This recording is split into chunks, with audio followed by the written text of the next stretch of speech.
Higher-ups feel your methods don't align with company protocol. You're giving new hires unrealistic expectations. Dean leaned against the break room counter, arms crossed over his chest. His voice dropped to a conspiratorial whisper. Between us, they think you make the rest of management look bad when your trainees praise your approach. I stood there, coffee growing cold in my hand, as 3 years of dedication evaporated in 30 seconds. The fluorescent lights hummed overhead, suddenly too bright. I don't understand, I said, keeping my voice steady despite the hollow feeling spreading through my chest. My trainees consistently exceed targets weeks ahead of schedule. Customer satisfaction scores have never been higher. Dean shrugged, not quite meeting my eyes. Numbers aren't everything, Iris. Who's taking over? The question felt like gravel in my throat. Preston starts Monday, regional manager's nephew. Dean checked his watch. He has a business degree from somewhere prestigious. Has he ever worked the phones? Dean's silence was answer enough.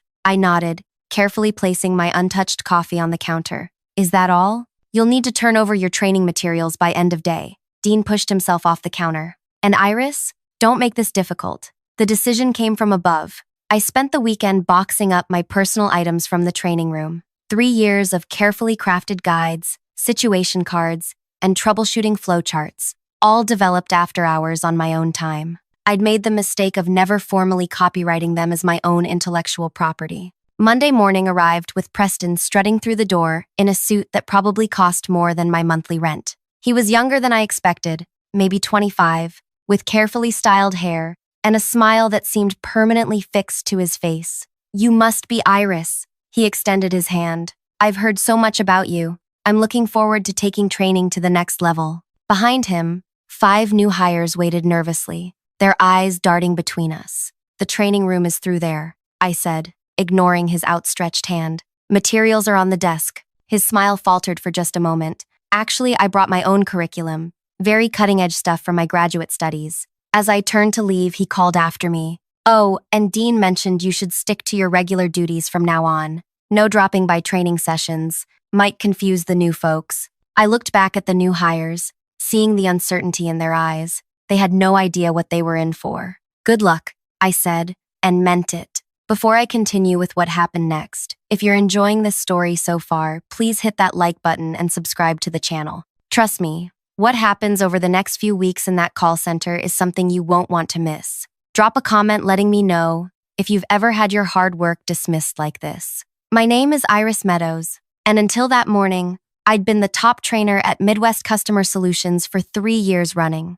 I wasn't supposed to be good at this job. It was just something to pay bills after college while I figured out my next move. But somehow, the temporary job became permanent, and I discovered I had a knack for training people. What made my approach different? I was honest. I showed new hires the unfiltered reality of handling angry customers, navigating outdated systems, and managing impossible metrics. But I also gave them the tools to succeed, shortcuts through the clunky software, phrases that diffuse tension, and workarounds for common problems. Management never knew about half my methods. They didn't need to, they just saw the results. My trainees rarely quit, unlike the revolving door in other departments.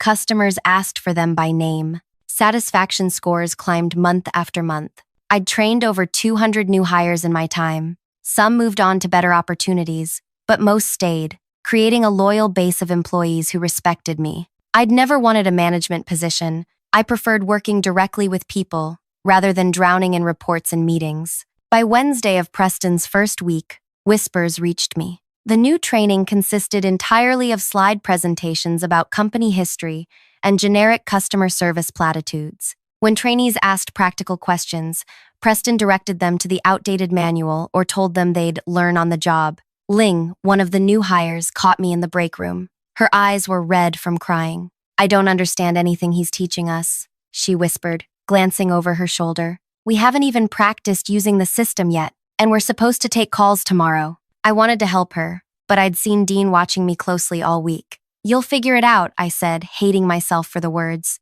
Everyone does, eventually. But Tasha said you used to have special guides that made everything simple. Tasha was one of my former trainees, now a team lead. Things change, I said. That night, I couldn't sleep. I kept seeing Ling's desperate expression. By morning, I'd made my decision. I arrived an hour early and slipped a flash drive onto Ling's desk with digital copies of my old training materials. Nothing proprietary, just the guides I'd created myself. "Don't tell anyone where you got this," I whispered when she arrived, "and share it only with people you trust." Her grateful smile was worth the risk. By the end of week 1, the new hires were on the phones, and the disaster began. Call times stretched to triple the target. Customers demanded supervisors. Hold times ballooned. The ever-present board displaying real-time metrics flashed red all day. Preston blamed the new hires. "This group just doesn't have what it takes," he told Dean loud enough for everyone to hear. "Maybe we should reconsider our hiring standards." I bit my tongue and focused on my own calls,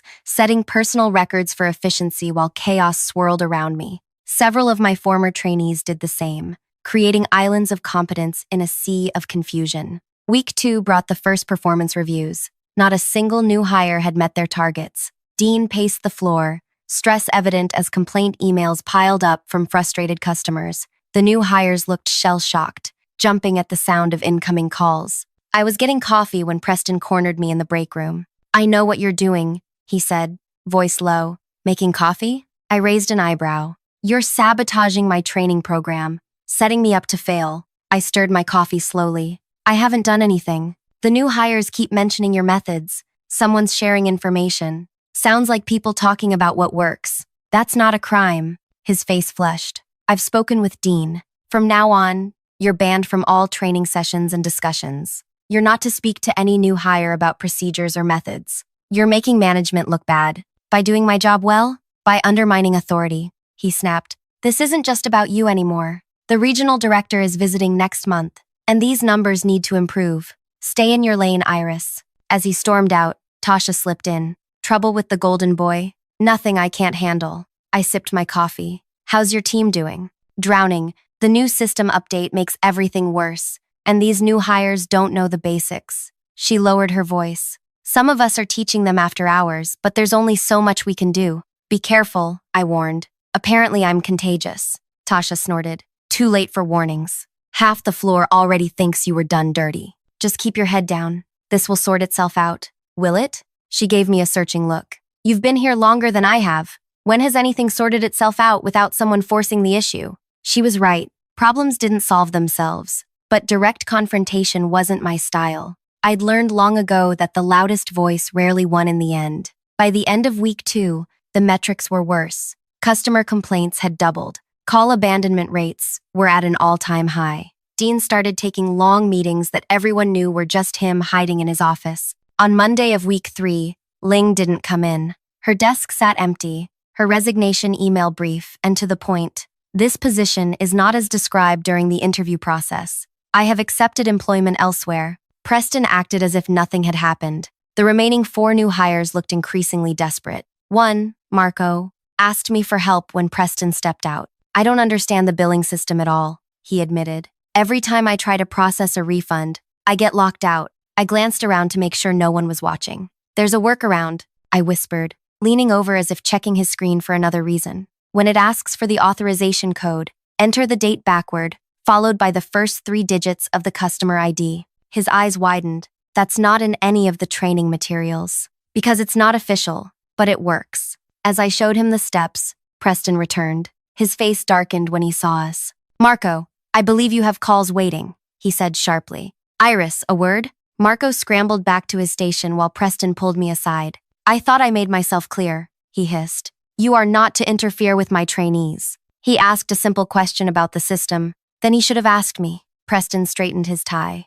"This is your final warning. Next time, I go straight to Dean." I nodded, the familiar heat of anger rising in my chest. "Understood." As I walked away, I heard Marco's voice behind me, speaking to a customer. "Yes, ma'am. I can process that refund right away." For the first time that day, he sounded confident. Small victories, I told myself. Sometimes that's all we get. By the end of week 3, the situation had deteriorated further. 2 more resignation letters appeared on Dean's desk. The remaining new hires looked like they'd aged years and days, dark circles under their eyes, jumping at every sharp noise. Preston maintained his slideshow training sessions while the department fell apart around him. Somehow, he always had an excuse ready. The quality of recruits, system issues, unreasonable customers. never his inadequate training methods. Thursday afternoon, I overheard Dean on the phone with someone from the regional office. His voice carried through his partially open door as I passed by.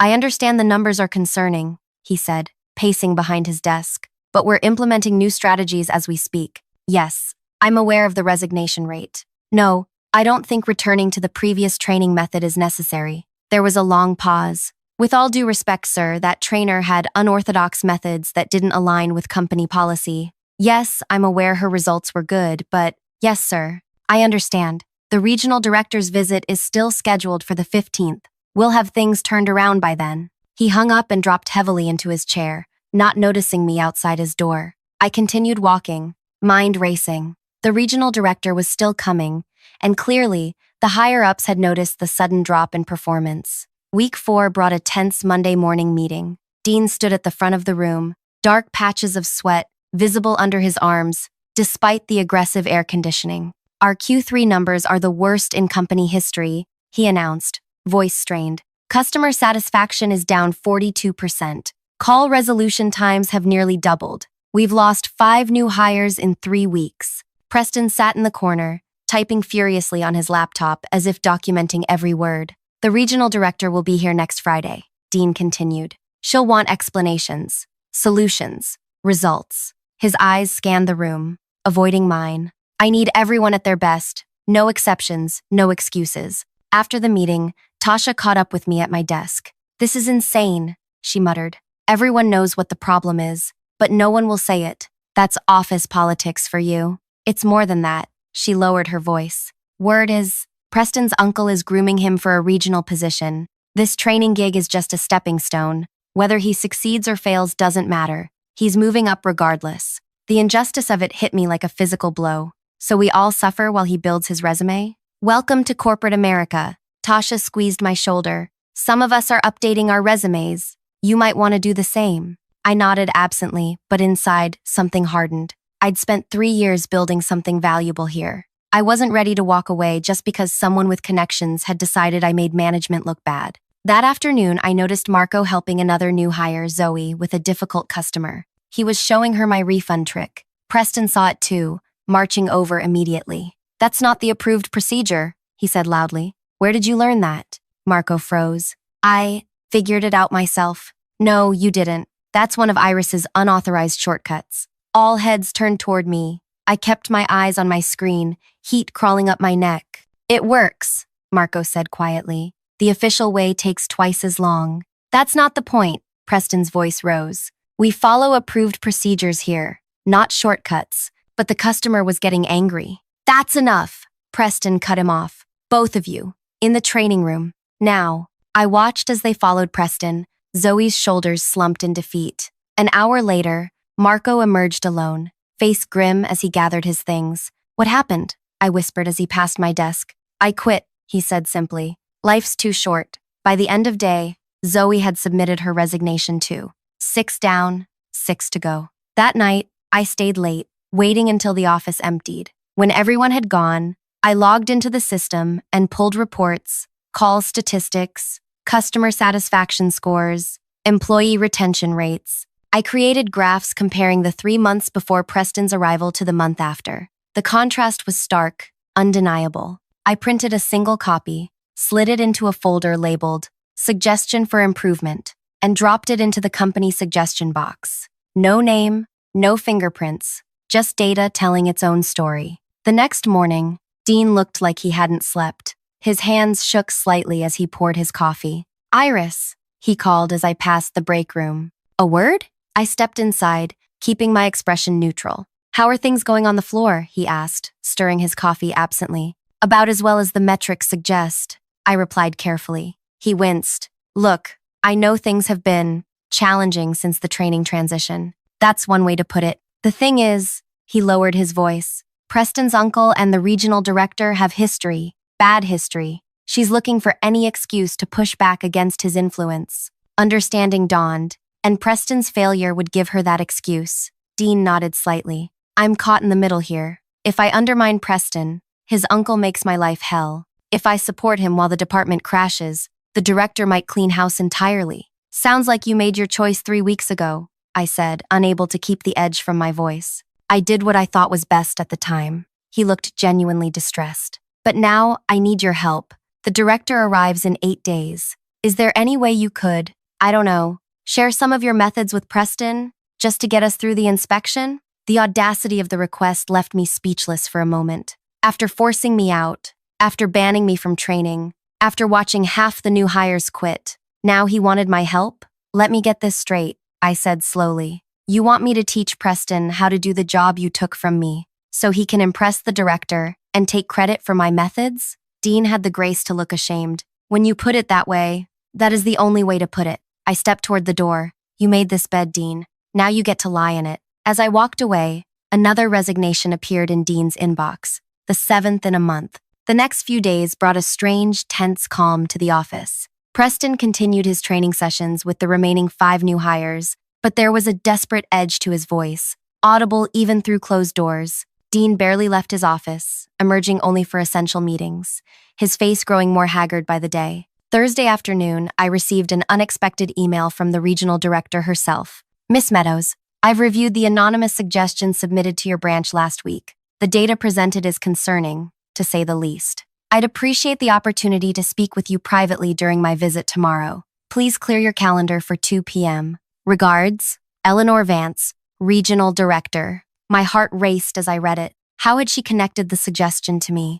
I'd been careful not to include any identifying information. As if sensing my thoughts, Tasha appeared at my desk. The director's assistant called me yesterday, she said quietly. Asked a lot of questions about the training changes and how they've affected the floor. I hope you don't mind, but I might have mentioned your name several times. I shook my head, unable to suppress a small smile. Throwing me under the bus? More like throwing you a rope. She grinned. A bunch of us got calls. Seems the director is doing her homework before tomorrow. That evening, as I was leaving, Preston stepped into the elevator with me. We rode in silence until he spoke, his voice unusually subdued. I know you submitted that report to the suggestion box. I kept my eyes on the floor numbers. I don't know what you're talking about. The metrics comparison, the retention rates. It could only have been you. The elevator stopped at the parking level. As I stepped out, he caught my arm. I could lose everything tomorrow, he said, a note of desperation in his voice. My uncle stuck his neck out to get me this position. Maybe you should have thought about that before tearing apart a working system. I had to make my mark, prove I could do things differently. For the first time, he looked genuinely distressed. Help me, Iris. Tell me what to do. I studied his face, searching for sincerity and finding only fear. There's nothing I can do for you now, Preston. The numbers speak for themselves. As I walked to my car, I heard him call after me. I'll remember this, Iris. This isn't over. His words followed me home, echoing in my mind as I prepared for the next day. The director's visit. The reckoning that had been building for a month. That night, I barely slept, running through scenarios in my head. What would I say to Eleanor Vance? How honest could I be without seeming vindictive? What did I actually want to happen? By morning, I still didn't have all the answers, but I knew one thing. After weeks of silence, it was finally time to speak. When I arrived at the office, the atmosphere was electric with tension. Dean stood by the entrance in his best suit, checking his watch every few minutes. Preston was nowhere to be seen. At precisely 10 a.m., Eleanor Vance strode through the front doors. She was shorter than I expected, perhaps in her early 50s, with steel gray hair cut in a practical bob and sharp eyes that missed nothing. 2 assistants trailed behind her, tablets in hand. Mr. Wilson, she greeted Dean with a firm handshake. I trust you're prepared for our review? Dean's smile looked painful. Of course, Director Vance. We've prepared a presentation in the conference room. I'm not interested in presentations, she said crisply. I want to see your operation as it is. No rehearsals, no staging. As she swept past him onto the call center floor, Dean shot me a panicked look. I turned back to my computer, heart pounding in my chest. The morning unfolded like a slow-motion car crash. Eleanor observed calls, questioned processes, and examined metrics in real time. Preston finally appeared, sweating through his expensive shirt as he attempted to explain the training program. The remaining new hires stumbled through their calls, clearly intimidated by the director's presence. At 1:45, I received a message to meet Eleanor in the small conference room. As I made my way there, I passed Dean's office. Through the glass, I could see him, sitting with his head in his hands. Eleanor Vance sat alone in the conference room, a stack of papers spread before her. She didn't look up when I entered, just gestured to the chair across from her. "Sit, Miss Meadows." I sat, hands folded in my lap to keep them from shaking. "I've spent the morning observing your department," she said, still reviewing documents. "Frankly, it's worse than the numbers suggested." "It wasn't always like this," I said quietly. Now she looked up, her gaze analytical. "No, it wasn't. According to these reports, this department was the top-performing customer service center in the region for 2 years running." She tapped a graph showing a steep decline. "Until approximately 1 month ago." She slid a folder toward me. Inside was the report I'd submitted to the suggestion box. "Did you create this?"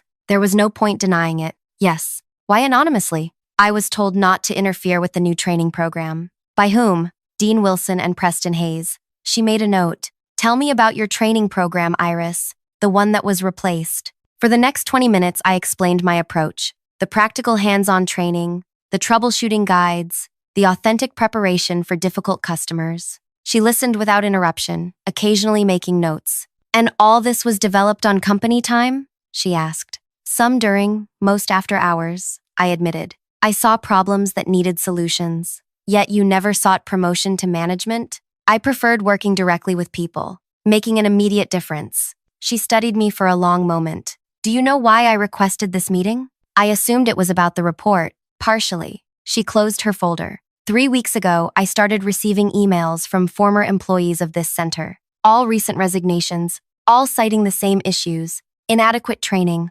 unreasonable expectations, lack of support. One mentioned you specifically, saying the company had sidelined their best asset. My throat tightened. "I didn't ask anyone to contact you." "I know. That's what makes it significant." Eleanor leaned forward. "When employees who've quit go out of their way to defend someone still employed, I pay attention." She pulled another document from her stack. "Yesterday, I received this." It was an email with dozens of names attached, current and former employees, all vouching for my training methods, all describing the decline since Preston took over. "I didn't know about this," I whispered, genuinely surprised. "Your colleagues organized it themselves. Rather impressive solidarity in an industry not known for it." She paused. "What would you do, Iris, if you were in my position right now?" The question caught me off guard. "I'm not sure I understand." "If you saw a department in freefall with clear evidence pointing to the cause, what action would you take?" I considered my answer carefully. I'd remove the cause and restore what worked.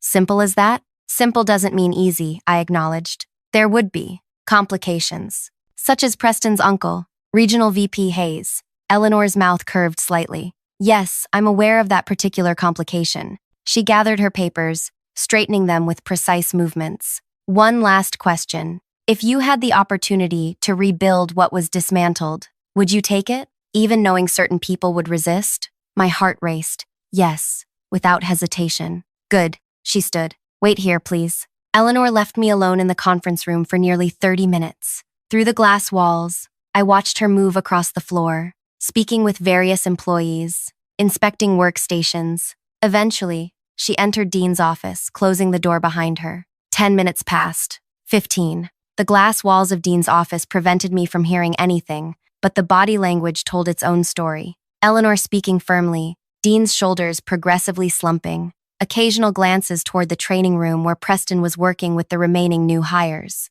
Finally, Eleanor emerged, Dean following like a scolded child. They headed straight for the training room. Another closed-door conversation I couldn't hear. When Preston emerged, his face was flushed deep red. He stormed to his desk, yanked open drawers, and began throwing personal items into his messenger bag. Dean stood in the training room doorway, looking shell-shocked as Preston brushed past him and headed for the exit. As he passed the conference room, Preston caught sight of me waiting inside. He stopped abruptly, veering toward the door. I tensed as he pushed it open. "Happy now?" he spat, knuckles white on his bag strap. "You've ruined everything." I maintained eye contact. "You did that yourself." "This isn't over," he hissed. "My uncle will hear about this, and he doesn't forget when people cross his family." Before I could respond, Eleanor's voice cut through the tension. "Mr. Hayes." She stood in the hallway, her expression glacial. "Your exit interview is scheduled for 4:30. HR is expecting you. I suggest you don't miss it."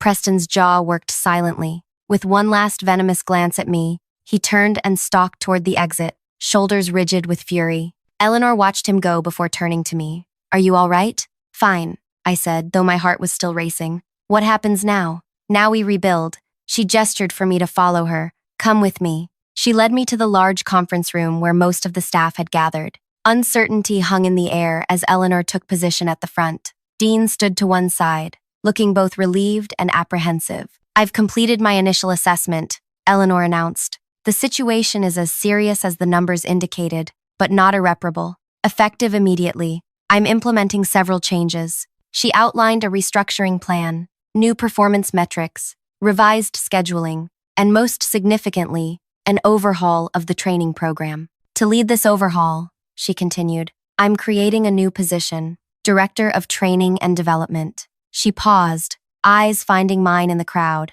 Iris Meadows will assume this role, with full authority to implement her methods across all regional centers. A murmur swept through the room. Tasha caught my eye from across the table, giving me a subtle thumbs up. Additionally, Eleanor continued, Dean Wilson will be transitioning to a new role as floor supervisor, reporting directly to Iris. Dean's face went slack with shock. I felt a similar disbelief washing over me. These changes take effect immediately, Eleanor concluded. Details will follow by email this afternoon. That's all for now. As people filed out, buzzing with the news, Eleanor motioned for me to stay behind. When we were alone, she spoke candidly. I need to be transparent with you, Iris. This promotion will make you enemies. Preston's uncle, I guessed. Among others, there's a faction in upper management that preferred Preston's approach. Less empowerment, more rigid adherence to scripts. It's cheaper, easier to control, but less effective, I pointed out. Significantly, she nodded, which is why I can justify this change based on metrics alone. But make no mistake, they'll be watching for any slip-up, any excuse to say I made the wrong call. I understand the risk, I said. I'm willing to take it. Good. She handed me a folder. Your new contract. Review it tonight. We'll finalize tomorrow. For now, you might want to speak with your team. They'll have questions. As I left the conference room, Dean was waiting in the hallway. He looked 10 years older than he had that morning. Congratulations, he said stiffly. Thank you. I kept my tone professional. We should talk about the transition. Yes. He swallowed hard. Iris, I want you to know. Not here, I interrupted quietly. My office tomorrow morning. He nodded, relief flickering across his face. Tomorrow then. The rest of the afternoon passed in a blur. News of the restructuring spread quickly. 3 of the recently resigned employees called asking if they could return. The remaining new hires approached me cautiously, asking when real training would begin. By 6 o'clock, the office had emptied except for me and Tasha, who perched on the edge of my desk as I packed up. Director of Training, she mused. Pretty impressive for someone who needed to stay in her lane. It hasn't fully sunk in yet, I admitted. Well, while you're waiting for reality to catch up, some of us are celebrating at Riverside Grill. You should come. I don't know, Tasha. It's been a long day. All the more reason. She bumped my shoulder with hers. Besides, everyone wants to toast the new boss. I raised an eyebrow. Everyone? Well, maybe not Dean. She grinned. Though I'd pay good money to see his face when you give him his first assignment. I thought about Dean, about Preston, about the month of watching everything I'd built crumble. The victory felt sweet, but incomplete. Something still nagged at me. You coming or not? Tasha prompted. I'll meet you there, I promised. There's something I need to finish first. After she left, I sat alone in the quiet office. My new office would be ready Monday, the one previously occupied by the department director who'd retired last year. The position had remained vacant, with Dean handling the duties unofficially while hoping for a promotion that now would never come. I opened my laptop and began typing, a detailed outline for the new training program, expanding on my previous methods but incorporating new elements. As I worked, a plan began forming in my mind, not just for training, but for ensuring what happened with Preston could never happen again. By the time I finished, it was past 9. The celebration at Riverside would be winding down. Instead of joining them, I drove home, the outline safely emailed to my personal account as backup. As I pulled into my apartment complex, my phone buzzed with a text from an unknown number. Congratulations on your promotion. Enjoy it while it lasts. Preston's parting shot. I should have been worried, but instead, I felt a strange calm. He still thought this was about him, about personal grievances and office politics. He had no idea what was coming. The weekend gave me time to prepare. I spent Saturday organizing my notes and creating a structured timeline for the training overhaul. Sunday afternoon, I received an unexpected call from Eleanor. "I hope I'm not interrupting your weekend," she began, "but something's come to my attention that you should be aware of." "What is it?" I asked, setting aside my laptop. "Preston's uncle is pushing for a full audit of your department. He's claiming the performance issues stem from fundamental problems that preceded Preston's arrival." "That's absurd," I said. "The numbers clearly show." "I know," she cut in, "but he has enough influence to make this happen. The audit begins next Monday." My mind raced. "What does this mean for the restructuring?" "It proceeds as planned," Eleanor assured me. "But be prepared for intense scrutiny. Document everything. This is their attempt to undermine you before you've even started." "I understand," I said, already mentally revising my plans. "Thank you for the warning." "One more thing," she added.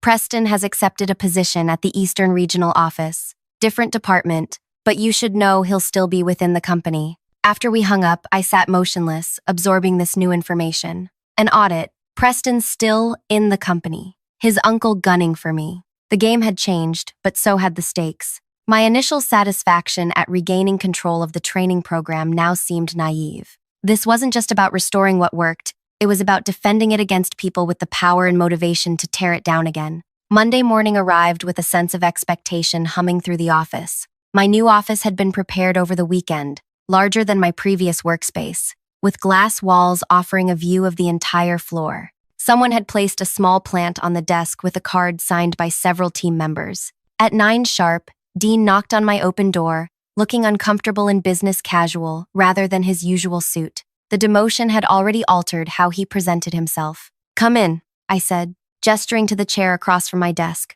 "Close the door, please." He sat stiffly, hands resting on his knees. "I've prepared a transition report," he said, placing a folder on my desk. "All current projects, schedules, and personnel notes." "Thank you." I set it aside without opening it. "Dean, we need to discuss what happened last month." He shifted in his seat. "I know I owe you an explanation." "You owe me more than that," I said quietly. "But right now, I need honesty more than apologies." For the next hour, Dean laid out the full story, how Preston's uncle had pressured the previous regional director to place his nephew in a position to prove himself, how Dean had been promised support for his own promotion if he facilitated Preston's success, how the decision to remove me from training had come directly from above, with threats rather than suggestions. "I should have stood up for you," he finished, unable to meet my eyes. "I was a coward." "Yes," I agreed simply. "You were." He flinched but didn't argue. "The question is,"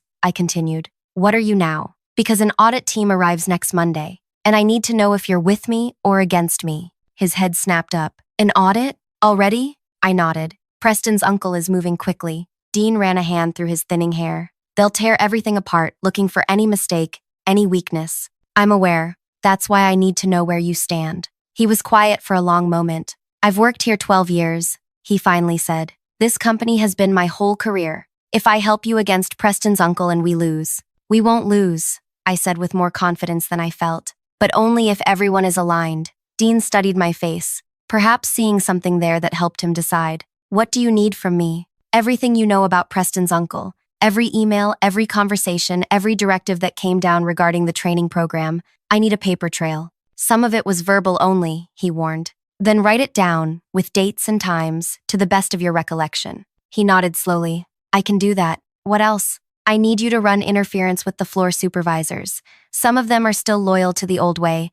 I need them on board or out of the way." "That won't be easy," he cautioned. "Jason and Kim were both pushing for Preston's approach." "Then they can join him at the Eastern office," I said flatly. "I don't have time for resistance." Dean looked at me with new respect, or perhaps apprehension. "You've changed, Iris." "No," I corrected him. "I'm exactly who I always was. You're just seeing it clearly for the first time." After Dean left, I spent the morning meeting with my new team, 5 senior representatives who would help implement the training overhaul. They were eager, motivated by the prospect of fixing what had broken. Lunch brought another surprise. An email from Preston's uncle himself, Regional VP Hayes. "Miss Meadows, I understand congratulations are in order on your promotion. Director Vance speaks highly of your capabilities. I look forward to reviewing your department's progress during next week's audit. In preparation, Please provide comprehensive documentation of all training materials, methodologies, and metrics from the past calendar year.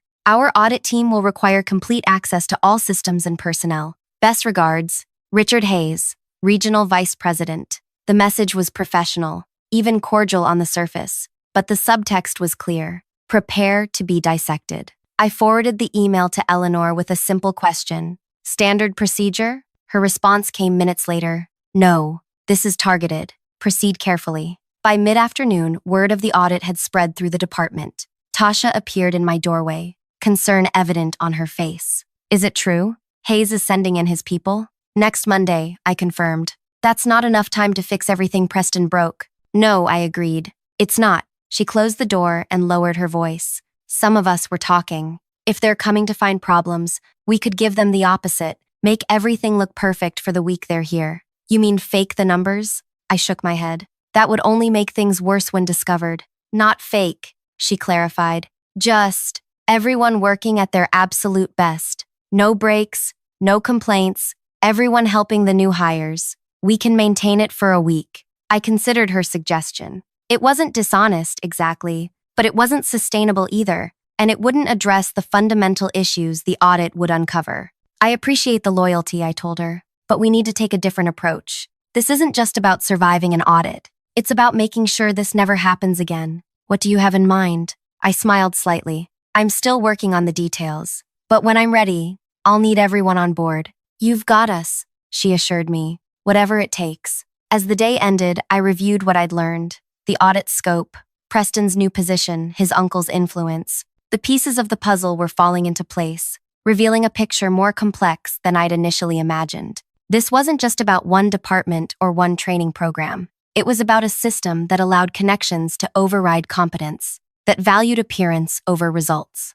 And systems, I reminded myself, can be changed if you understand how they work. I stayed late again, researching company policies, reviewing the employee handbook, examining the corporate structure. Somewhere in this tangle of procedures and hierarchies was the answer I needed. Around midnight, I found it, a clause in the company charter regarding intellectual property developed by employees. I read it 3 times to be sure I understood the implications. Then I began to write, not just a training program this time, but something much more significant. By the time I left the office, the first pieces of my plan were in place. Not just a defense against the audit, but something that would reshape the entire company's approach to training and development. Preston had threatened that this wasn't over. He was right, but not in the way he imagined. It was just beginning. The audit team arrived Monday morning, 5 stern-faced professionals in matching charcoal suits. Their leader, Veronica, introduced herself with a thin smile that didn't reach her eyes. We'll need a dedicated workspace, she informed me, and immediate access to all training materials, employee records, and performance data for the past 18 months. I showed them to the conference room we'd prepared. Everything you've requested is ready for review. My team is available for any questions. Veronica raised an eyebrow. That was efficient. We believe in transparency, I said pleasantly. The sooner you complete your audit, the sooner we can all focus on improving customer service. Her eyes narrowed slightly. Indeed. As they settled in, Dean appeared at my elbow. They're already requesting individual interviews with staff, starting with the new hires. Should we be concerned? Not at all, I assured him. Everyone should speak honestly about their experiences. Even about the past month? He whispered. Especially about that, I smiled. Truth is our greatest ally right now. By midday, the audit team had established a rhythm. 2 members reviewing documents, 2 conducting interviews, and Veronica overseeing it all, occasionally making phone calls from a private office. Tasha caught me in the break room. They just spent an hour grilling Marco about why he came back after resigning, asked if he was promised special treatment. What did he say? That he left because of inadequate training and returned when he heard you were in charge. She grinned, said he'd document it in writing if they wanted. I nodded, satisfied. Perfect. They're digging for dirt, Iris, but they seem frustrated by what they're finding. Good. Keep me posted. On Wednesday, Veronica requested a meeting. She arrived in my office carrying a thick folder, her expression unreadable. Miss Meadows, we've identified several concerning patterns. She placed the folder on my desk. Most notably, an inconsistency in training methodologies. I opened the folder to find printouts of my original training materials alongside Preston's slideshows. Different approaches, certainly. The results speak for themselves. That's precisely the issue. Your methods produce significantly better outcomes despite directly contradicting approved corporate protocols. She tapped Preston's materials. These follow the standardized training manual, yours do not. Corporate protocols should serve the company's goals, not the other way around, I replied calmly. When they fail to produce results, they should be reevaluated. That's not your decision to make, she countered. Standardization exists for a reason. And what reason would that be? I asked. Because from where I sit, standardization, in this case, led to 12 resignations and a customer satisfaction score that dropped 40% in a month. Her mouth tightened. We're also concerned about the speed of your promotion. Director Vance appears to have bypassed several normal procedures, perhaps because the situation was deteriorating rapidly and required immediate intervention. Veronica made a note. One last item. Several employees have mentioned unauthorized training materials you created and distributed. These were never submitted for corporate approval. Here it was, the trap I'd been expecting. I kept my expression neutral. May I see the company charter? Section 27? Surprised by the request, she paused before pulling up the document on her tablet and sliding it across to me. I scrolled to the relevant section and began reading aloud. Intellectual property created by employees during non-working hours, using personal resources, remains the property of said employee, unless specifically commissioned by the company. I looked up. My training materials were developed primarily after hours, on my own time, using my personal laptop. I have time-stamped drafts to verify this. That's irrelevant, Veronica argued. You distributed them during work hours for work purposes. I shared my personal intellectual property with colleagues. I corrected. Section 27.3 specifically permits employees to share their own intellectual property with coworkers without corporate approval, provided it does not violate confidentiality agreements or compromise proprietary systems. Veronica stared at me, clearly not expecting this response. Mr. Hayes will want to review this interpretation. I'm sure he will, I agreed, as will our legal team, who provided me with written confirmation yesterday. I pulled out an email from corporate legal, dated the previous day, outlining exactly the position I'd just stated. She took the paper, eyes scanning it rapidly. You consulted legal before our audit was complete? I wanted to ensure I understood my rights and responsibilities correctly, I said innocently. Transparency, remember? Veronica left visibly unsettled. As soon as my door closed, Tasha slipped in through the side entrance. That looked intense, she observed. They found what they were looking for, I explained. Just not in the way they expected. The IP angle worked? I nodded. Phase 1 complete. Time for Phase 2. Thursday morning, I received an email from Richard Hayes himself, requesting a video conference at 2 p.m. I forwarded it to Eleanor, who responded immediately. I'll join you. Don't engage alone. When the call connected,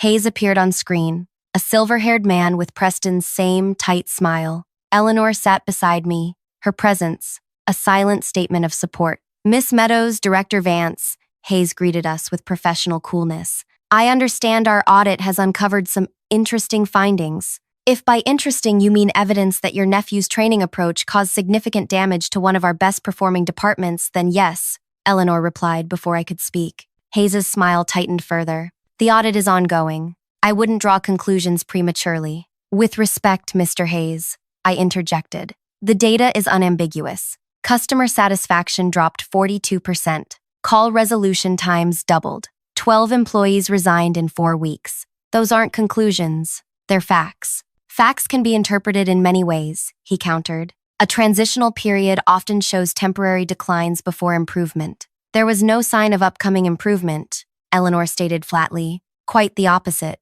Hayes shifted his attention to me. Miss Meadows, I understand you've made claims regarding intellectual property rights to certain training materials. Not claims, Mr. Hayes. Facts, supported by company policy and legal confirmation. Indeed, he steepled his fingers. It puts us in an interesting position. If these materials are truly your personal property, then the company has no right to use them without proper compensation or licensing. I felt a chill. This was the counterattack I hadn't anticipated, using my own argument against me. Are you suggesting, Eleanor asked slowly, that you would rather lose access to training materials that demonstrably work than acknowledge Miss Meadows' contribution? I'm merely following the logical conclusion of her position, Hayes replied smoothly. If we accept her ownership claim, we must either license the materials or cease using them entirely. Corporate consistency demands it. The trap was elegant. Either I surrendered my claim to the materials, allowing them to be controlled by Hayes and potentially shelved, or I maintained ownership and watched them be removed from use altogether, harming the department I was trying to save. There is a third option, I said carefully. Both turned to look at me. Section 31 of the company charter allows for intellectual property licensing with revenue sharing based on performance metrics. I pulled up the document on my tablet. I'm prepared to license my training materials to the company under specific conditions. Hayes frowned. What conditions? Implementation across all regional centers, quarterly performance reviews, and if metrics improve as projected, a percentage of the cost savings as licensing fees. That's unprecedented, Hayes objected. So is losing 12 employees in a month due to inadequate training, I countered. Unprecedented problems require unprecedented solutions. Eleanor was watching me with newfound respect. Hayes seemed to be calculating his options. I've already drafted the proposal, I continued, sending the document to both of them. As you'll see, it includes provisions for ongoing development and adaptation of the materials. The company benefits from improved performance, and I'm compensated fairly for my work. This would need board approval, Hayes said, but I could see his resistance weakening. The board meets next week, Eleanor pointed out. I'm happy to present it. Hayes studied me through the screen. You've thought this through quite thoroughly, Miss Meadows. I've had a month to watch everything I built fall apart, I replied evenly. It provided ample motivation. After Hayes disconnected, Eleanor turned to me with a questioning look. How long have you been planning this? Since I found the IP clause in the charter, I admitted, but the licensing idea came to me during the audit, when I realized they might try to use my ownership claim against me. It's brilliant, she acknowledged. If the board approves, you've not only protected your work, but ensured its implementation company-wide, and made it virtually impossible for someone like Preston to dismantle it again, I added. The financial incentives alone will keep it in place. Speaking of Preston, Eleanor said carefully, he's requested a transfer back to this region. I felt a cold spike of alarm. Under whose authority? His uncle's, naturally. But after this, she gestured to my proposal. I think that request may be quietly withdrawn. Friday morning, the audit team departed, with significantly less confidence than they'd arrived with. Veronica handed me their preliminary findings, a document notable for its careful wording and lack of concrete recommendations. The final report will be submitted next week, she said stiffly. I look forward to reading it, I replied, knowing it would likely be rewritten several times before reaching any meaningful audience. As they left, Dean appeared in my doorway. Is it over? Not quite. I handed him a folder. I need you to implement this immediately. He opened it to find a revised training schedule, one that integrated my original methods with new elements developed over the past week. This is for the entire department, not just new hires. Everyone needs a refresh, I explained, including the trainers themselves. And the supervisors? He asked tentatively. Especially the supervisors. I gave him a pointed look. Starting with you. To his credit, Dean nodded without argument. When do we begin? Monday. And Dean? I waited until he met my eyes. This is your chance to be part of the solution.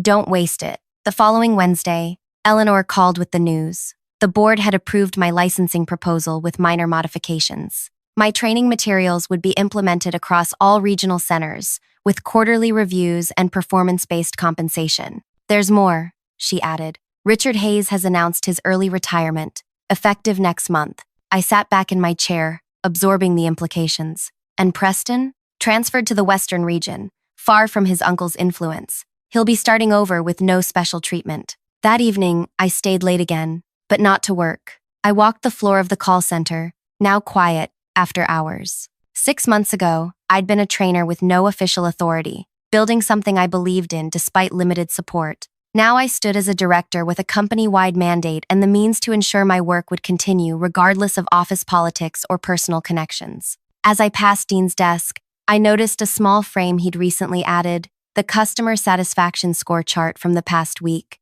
showing the first upward trend since Preston's arrival. A reminder of failure transformed into evidence of recovery. My phone buzzed with a text from an unknown number. You won this round. Doesn't mean the game is over. Preston's final attempt to unsettle me. I deleted it without responding. He still didn't understand. This had never been a game to me. It was about building something that worked, something that helped people succeed. The fact that it had also brought down those who tried to destroy it, that was just justice finding its own path. 2 months later, I stood before a room of trainers from all regional centers, conducting the first unified training certification program. Faces both familiar and new looked back at me, eager to learn the methods that had transformed our department's performance. The system we're implementing today isn't just about scripts or procedures, I told them. It's about honesty, showing new hires the real challenges they'll face while giving them the tools to overcome them. It's about building confidence through competence. From the back of the room, Eleanor nodded approvingly. Beside her sat 2 board members who had specifically requested to observe the program that was already showing promising results across the company. Most importantly, I continued, it's about listening to the people doing the actual work. The best solutions rarely come from the top down. They emerge from those who face the problems every day. As I guided them through the first module, I thought about how far we'd come. The department was now fully staffed, with a waiting list of applicants. Customer satisfaction scores had returned to their previous highs. Dean had found his place as a floor supervisor, his management ambitions replaced by a genuine desire to support his team. And Preston? According to company gossip, he was struggling in his new position, no longer protected by his uncle's influence. Without special treatment, his lack of practical experience was finally catching up to him. I didn't take pleasure in his difficulties. That wasn't the point of all this. The victory wasn't seeing him fail. It was building something he couldn't tear down, creating a system that valued results over relationships, substance over style. The last session of the day ended with enthusiastic applause. As trainers filed out, many stopped to share stories from their own centers, eager to implement what they'd learned. Eleanor approached as the room emptied. The board is impressed, she said quietly. There's talk of expanding your role to include all customer-facing training, not just call centers. One step at a time, I smiled. Let's make sure this works first. It's already working, she pointed out. The numbers speak for themselves. Yes, I thought. They certainly did. Numbers had started this journey. The stark decline after Preston took over. The 12 resignations that couldn't be explained away. And numbers had completed it. The licensing agreement that ensured my methods would continue regardless of who held what title. The improved metrics that validated what I'd known all along. The ultimate revenge wasn't getting Preston fired or seeing his uncle retire in disgrace. It was creating something so demonstrably effective that the company had no choice but to embrace it, protect it, and spread it throughout the organization. I'd turned a personal setback into institutional change, transformed individual vindication into collective improvement. And that was worth more than any momentary satisfaction of watching someone who wronged me suffer. It was lasting, meaningful, real. As I packed up my materials, I glanced at the customer satisfaction board now prominently displayed in every department, a constant reminder that results matter more than politics. That competence eventually overcomes connection. The system that had once pushed me aside now ensured my vision would continue long after any individual's career. That was true victory. Not defeating a person, but changing a culture. If you've ever been sidelined despite doing excellent work, I hope this story resonates with you. Sometimes the best revenge isn't fighting back immediately. It's playing the long game, documenting your value, and letting results speak for themselves. Have you ever been in a situation where your contributions were dismissed or minimized? How did you handle it? Let me know in the comments below. And if this story helped give you some perspective, please like and subscribe for more real-life workplace stories. Remember, your worth isn't determined by how others treat you, but by the impact your work has on those around you.